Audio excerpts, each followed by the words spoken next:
नमस्कार, आप देख रहे हो जानिस पर आपके साथ में आंचल श्रीवास्तव। यूपी की राजनीति इस वक्त एक बड़े बदलाव के मुहाने पर खड़ी है। कारण एसआईआर प्रक्रिया, एक ऐसा फैसला जिसने वोटरों की आदतें बदल दी और राजनीतिक समीकरण भी। बीजेपी के लिए मामला अब सिर्फ एक औपचारिक प्रक्रिया नहीं रही, बल्कि एक बढ़ता हुआ संकट बन चुका है। क्यों, आइए समझते हैं। उत्तर प्रदेश में जारी एसआईआर की प्रक्रिया ने पहली बार शहरी और ग्रामीण वोटिंग पैटर्न को आमने सामने लाकर खड़ा कर दिया है। निर्वाचन आयोग ने साफ कर दिया है कि एक व्यक्ति सिर्फ एक ही जगह वोटर हो सकता है, मतलब शहर और गांव दोनों जगह नाम नहीं चलेगा।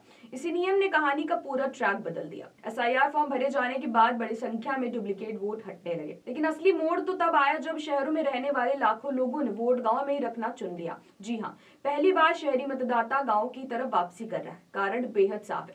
पहला कारण, पुश्तैनी जमीन और सामाजिक पहचान। कई परिवारों का मानना है कि गांव में वोट रखना उनकी पहचान और जमीन जायदाद से जुड़ा हुआ है।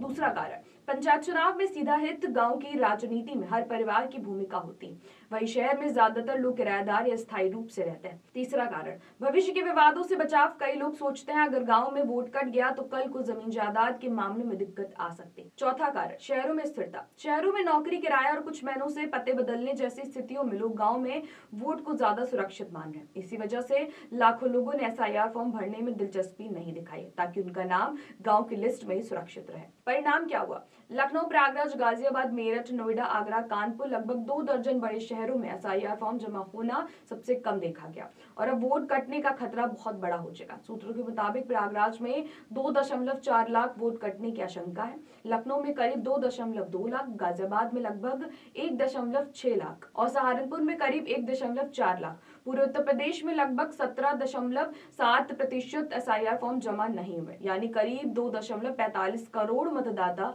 अब तक फॉर्म वापस नहीं कर पाए। ये आंकड़ा सिर्फ संख्या नहीं है, शहरी राजनीति की धड़कन है। बीजेपी की शहरी सीटों पर परंपरागत पकड़ मजबूत मानी जाती है, लेकिन शहरों से वोट का बड़े पैमाने पर गायब होना सीधे तौर पर बीजेपी के लिए एक बड़ी चेतावनी माना जा रहा है। शहरी क्षेत्रों में बीजेपी को मिलता था सपोर्ट, डुप्लीकेट वोट हटने, गांव शिफ्टिंग के बाद शहरी वोट बेस पतला। विपक्ष इन आंकड़ों को मुद्दा बनाने की फिराक में है और बीजेपी सिर्फ एसआईआर फॉर्म न लौटने से नहीं, बल्कि इस नई प्रवृत्ति से चिंतित है, शहरी मतदाता का गाँव वाले वोट की तरफ लौटना। 2 दशक बाद इतनी बड़ी मतदाता सफाई क्यों हो रही है? इनके 3 बड़े कारण। पहला कारण, माइग्रेशन। नौकरी, आईटी, शिक्षा, फैक्ट्रियों के चलते लाखों लोग शहरों और राज्यों में घूम गए। दूसरा कारण, डेड वोटर्स रिमूवल। बीते 20 सालों में मृतकों के नाम हटाने का बड़ा अभियान पहले कभी इतनी सख्ती से नहीं हुआ। और तीसरा कारण, फेक डुप्लीकेट वोटर्स। पहली बार पूरे राज्य में एक साथ डुप्लीकेट की जांच। लेकिन इन सबके बीच सबसे दिलचस्प ट्रेंड यही है कि शहरी वोटर गांव की तरफ लौट रहा है।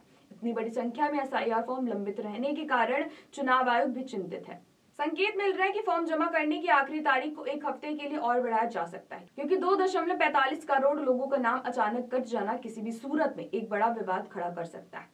तो एसआईआर प्रक्रिया सिर्फ एक तकनीकी कवायद नहीं रह गई, ये यूपी की राजनीति का ट्रेंड चेंजर साबित हो सकती है। क्या शहरी वोटर की गांव वापसी 2027 की तैयारियों में नया गणित लिखेगी? क्या बीजेपी इस चुनौती को संभाल पाएगी और क्या विपक्ष इसे मौका बना पाएगा? इन सवालों के जवाब आने वाले दिनों में साफ होंगे। तो ऐसी देश और दुनिया की बड़ी खबरों पर नजर रखने के लिए आप जुड़े रहिए जनहित के साथ। नमस्कार।